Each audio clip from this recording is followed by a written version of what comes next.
സന്തോഷ, രാവിലെ നമ്മളാണ് ഈ വാർത്ത കൊണ്ടുവരുന്നത്. അതായത് ഗോവിന്ദച്ചാമി ജയിൽ ചാടി എന്നുള്ള വാർത്ത. എന്തായാലും പിന്നീട് അയാളെ പിടിക്കുന്നു. ഇപ്പോൾ കോടതിയിൽ ഹാജരാക്കിയതിനു ശേഷം 14 ദിവസത്തേക്ക് റിമാൻഡിലേക്ക് വിടുകയാണ്. നമുക്കറിയാം, കൂടുതൽ കാര്യങ്ങൾ അറിയേണ്ടതുണ്ട്. നിലവിൽ 4 പേരെയാണ് സസ്പെൻഡ് ചെയ്തിട്ടുള്ളത്, അന്വേഷണ വിധേയമാക്കി.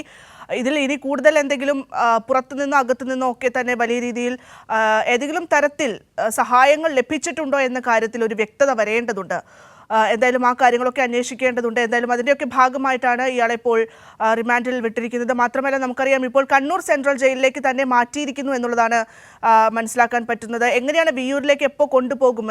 അതുമായി ബന്ധപ്പെട്ട വിവരങ്ങൾ എങ്ങനെയാണ്? ഭദ്ര, നിലവിൽ 14 ദിവസത്തേക്ക് ഈ ജയിൽ ചാടിയ കുറ്റത്തിന് കണ്ണൂർ 1ാം ക്ലാസ് ജുഡീഷ്യൽ മജിസ്ട്രേറ്റ് കോടതി ഗോവിന്ദച്ചാമിയെ റിമാൻഡ് ചെയ്തിരിക്കുകയാണ്.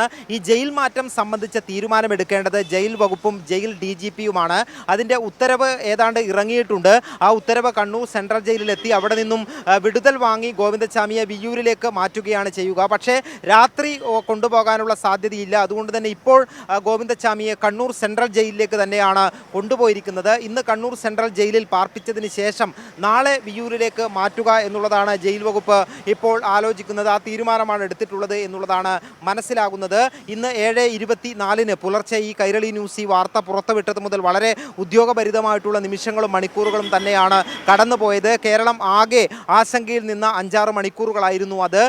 ഈ കേരളം കണ്ട ഏറ്റവും കൊടും കുറ്റവാളികളിൽ ഒരാളായ ഗോവിന്ദച്ചാമി ജയിൽ ചാടിയ വാർത്ത വളരെ ഞെട്ടലോടുകൂടി ആശങ്കയോടുകൂടി തന്നെയാണ് മലയാളികൾ മനസ്സിലാക്കിയത്. എന്തായാലും അതിനുശേഷം ഈ ഗോവിന്ദച്ചാമിയെ ഉടൻ പിടികൂടുന്നതിന് വേണ്ടിയുള്ള ശ്രമത്തിലായിരുന്നു പോലീസ്. സമയം ഒട്ടും നഷ്ടപ്പെടുത്താതെ കൂടുതൽ ദൂരത്തേക്ക് ഈ പ്രതിക്ക് എത്താൻ കഴിയുന്നതിന് മുൻപേ തന്നെ പോലീസിന് ഗോവിന്ദച്ചാമിയെ പിടികൂടാൻ കഴിഞ്ഞു എന്നുള്ളതാണ്. വളരെ കൃത്യമായിട്ടുള്ള ശാസ്ത്രീയമായിട്ടുള്ള അന്വേഷണമാണ് പോലീസ് നടത്തിയത്. CCTV ദൃശ്യങ്ങൾ, അതോടൊപ്പം തന്നെ നിരവധി പേരുടെ മൊഴികളെല്ലാം പോലീസ് രേഖപ്പെടുത്തി. അങ്ങനെയാണ് ഈ പ്രതിയിലേക്ക് പോലീസിന് ഒളിച്ചിരിക്കുന്ന സ്ഥലത്തേക്ക് എത്താൻ കഴിയുന്നത്. കണ്ണൂർ സെൻട്രൽ ജയിലിൻ്റെ അതീവ സുരക്ഷയുള്ള 10ാം നമ്പർ ബ്ലോക്കിൽ നിന്നും ജയിലിൻ്റെ സെല്ലിൻ്റെ അഴി മുറിച്ചു മാറ്റിയാണ് ഗോവിന്ദച്ചാമി പുറത്ത് കടക്കുന്നത്. അവിടെ നിന്നും അവിടെയുള്ള 10ാം ബ്ലോക്കിലെ ചുറ്റുമതിലും അതിനുശേഷമുള്ള മറ്റൊരു മതിലും ജയിലിൻ്റെ ഏറ്റവും പ്രധാനപ്പെട്ട സുരക്ഷാ മതിലും ഇലക്ട്രിക് ഫെൻസിംഗ് ഉൾപ്പെടെയുള്ള മതിലും ചാടിക്കടന്നാണ് പുലർച്ചെ 4:15 ഗോവിന്ദച്ചാമി രക്ഷപ്പെടുന്നത്. അവിടെ അതിനായി ഉപയോഗിച്ചത് 2 തുണികൾ ചേർത്ത് കെട്ടി ഈ മുകളിലുള്ള ഫെൻസിംഗ് കമ്പിക്ക് കെട്ടി താഴേക്ക് ഇറങ്ങുകയായിരുന്നു. മുകളിലേക്ക് കയറുന്നതിനായി ചെടികൾക്ക് വെള്ളം നനയ്ക്കാനും മറ്റും കൊണ്ടുവന്നിട്ടുള്ള ഈ വലിയ ബക്കറ്റുകൾ ഉൾപ്പെടെ ഉപയോഗിച്ചു എന്നാണ് ഗോവിന്ദച്ചാമി പോലീസിനോട് ഇപ്പോൾ പറഞ്ഞിരിക്കുന്നത്. ഏതായാലും ഈ രക്ഷപ്പെട്ടതിന് 6 മണിക്കൂർ കൊണ്ട് തന്നെ ഈ പ്രതിയെ പിടികൂടാൻ പോലീസിന് സാധിച്ചു. ജയിലിൽ നിന്നും നേരെ ഇറങ്ങി ദേശീയപാത 66 വഴി കണ്ണൂരിൽ ഈ തളാപ്പ് ഭാഗത്തേക്കാണ് പ്രതി ഗോവിന്ദച്ചാമി എത്തിയത്.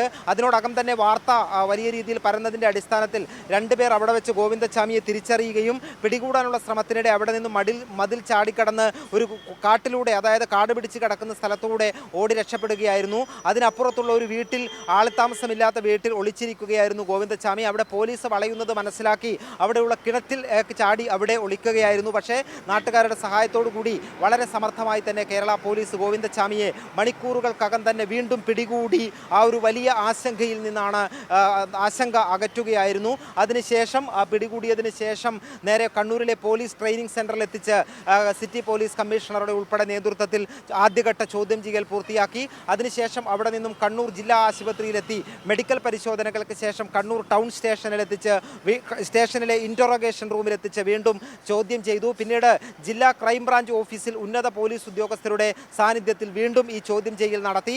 ഈ ചോദ്യം ചെയ്യലിലെല്ലാം തന്നെയും ഗോവിന്ദച്ചാമി മറ്റൊരാളുടെ സഹായം ലഭിച്ചു എന്ന് ഇതുവരെയും പറഞ്ഞിട്ടില്ല. ഒറ്റക്കാണ് ഈ ഓപ്പറേഷൻ എല്ലാം നടത്തിയത് എന്നാണ് ഗോവിന്ദച്ചാമി പോലീസിനോട് പറഞ്ഞിട്ടുള്ളത്. ഏതാണ്ട് വർഷങ്ങൾ നീണ്ട ആലോചന ജയിൽ ചാട്ടവുമായി ബന്ധപ്പെട്ടുണ്ടായിരുന്നു. ഏതാണ്ട് 1.5 മാസത്തോളം ഇതിന് മാത്രമായിട്ടുള്ള മുന്നൊരുക്കങ്ങൾ നടത്തി. ആവശ്യമായിട്ടുള്ള ഉപകരണങ്ങൾ ശേഖരിച്ചു, പഴയ വസ്ത്രങ്ങൾ ശേഖരിച്ചു. അങ്ങനെയാണ് ജയിൽ ചാടിയ സൗമ്യ കൊലക്കേസ് പ്രതി ഗോവിന്ദച്ചാമി റിമാൻഡ് ചെയ്തിരിക്കുന്നു. 2 ആഴ്ചത്തേക്ക് ഇയാളെ കണ്ണൂർ സെൻട്രൽ ജയിലിലേക്ക് മാറ്റുന്നു എന്നുള്ളതാണ് ഏറ്റവും സുപ്രധാനമായിട്ടുള്ള ഒരു കാര്യം. ഇനി നാളെയായിരിക്കും വിയ്യൂരിലേക്ക് കൊണ്ടുപോവുക.